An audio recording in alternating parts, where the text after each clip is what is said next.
Ce soir, notre inattendu est François-Xavier de Maison, un humoriste dont vous pouvez voir le spectacle jusqu'à fin décembre 2006 à la Gaîté Montparnasse.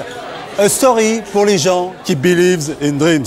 François-Xavier de Maison, bonsoir. Bonsoir Daniel. Alors, ambiance un peu particulière là parce que vous avez en face de vous Philippe Devanne qui est un de vos parrains dans le métier. Oui, là. Oui. Pas vraiment, c'est un hasard. J'ai été un des premiers à écrire sur votre spectacle, que j'avais vu il y a quoi, 5-6 ans et qui m'avait absolument stupéfait. Alors c'était il y a 3 ans et je vois que mon spectacle te manque.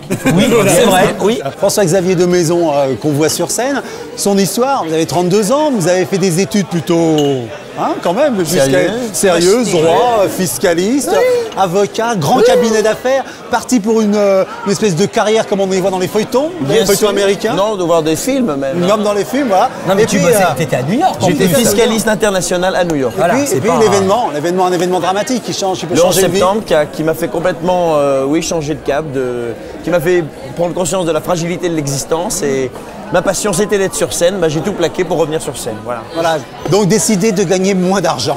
Beaucoup moins d'argent, je te le confirme Daniel. Bon, et donc en fait sur scène ce qu'on voit c'est un peu l'aventure de cette reconversion. Voilà, aujourd'hui réussi, je peux le dire, mais à l'époque c'était pas gagné. J'ai vraiment fait le saut dans le vide. Quoi. Ouais, parce que la petite histoire quand même, c'est le gars qui a le courage de louer une salle, pour commencer, d'inviter 800 personnes, et dans cette salle, et il y a un certain Le Bihan. Mais oui, Samuel qui venait de terminer le pacte des relous, et on en rit ensemble, je me permets bien sûr. Nous avons un rapport fraternel aujourd'hui, et il est venu dans ma loge, il m'a dit, écoute, voilà, moi j'ai flashé sur toi, j'ai envie de te produire. Donc on est allé voir Jean-Michel Rive au Théâtre du Rond-Point, il nous a ouvert les portes du Théâtre du Rond-Point. Et puis il m'a ouvert toutes les portes récalcitrantes, il m'a porté sur le dos. Et avec notre énergie commune, on a fait ce spectacle. Et c'est vrai que c'est un coup de foudre extraordinaire et c'est rare, je pense, dans ce métier, les gens qui font ça. Ouais, parce qu'en fin de compte, c'est une vingtaine de personnages qui se succèdent sur scène. Alors bon, moi j'ai un petit faible, on n'est pas dans l'ordre pour le boxeur. Moi aussi. Mais t'as fait de la boxe ? Écoute, c'est drôle parce que ça m'a rattrapé. C'est-à-dire qu'un jour, je suis allé dans une salle de boxe après avoir créé le spectacle et le mec, je l'ai rencontré. Et derrière moi, il y a un mec qui est venu qui m'a fait « Et on est, ouais. Philippe, il a mis la petite veste de sport. T'aimes bien le sport, mon filou? Ah bon, je l'ai pris, il faisait 120 kilos. Aujourd'hui, il a fluté, c'est de l'acier. » Non, mais tu sais, c'est le genre de personnage, c'est un mélange d'Acariès, de Bénichou et de Jean-Pierre Castaldi. Tu vois, c'est un mec qui a pris beaucoup de coups dans la gueule, tu sais, dans les gymnases où même les mains puent des pieds. Tu sais. J'ai l'impression en ce moment qu'on prend du plaisir, on est un petit peu égoïste parce qu'on discute comme si on était... Et nous, on connaît le spectacle. Voilà, on connaît le spectacle et on est un petit peu comme une conversation de zinc. Là. Mais c'est pas ça. Il faudrait que...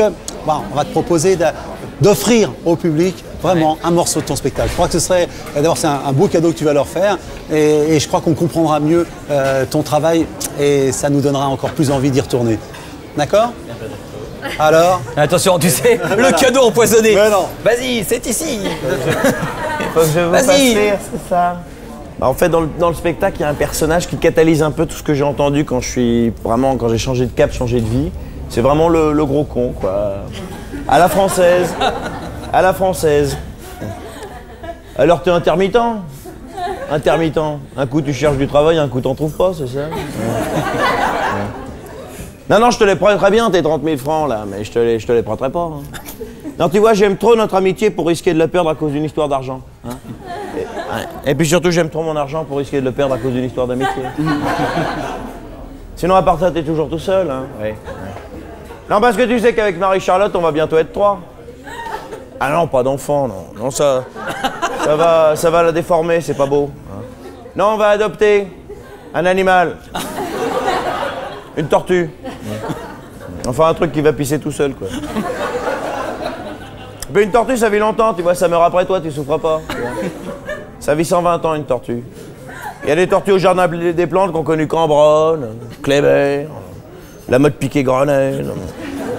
Enfin, toute la ligne 6. Voilà.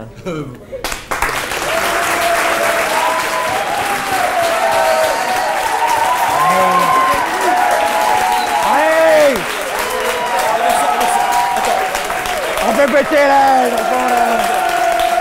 Allez! À toi. T'es venu aller là. Allez là. Peut-être karaoké. Bon, voilà, je crois que vous avez compris qu'il faut aller à la Gaîté Montparnasse pendant qu'il y a encore des places, parce que c'est bourré tous les soirs. C'est bourré tous les soirs jusqu'à la fin décembre. Bon, excusez-moi, je suis un petit peu parti. C'est lui qui est bourré tous les soirs, bon, ouais. Voilà, et moi, ce ne sera pas jusqu'à fin décembre. En tout cas, voilà. François-Xavier de Maison, vous avez tous compris, il faut y aller. Et vraiment.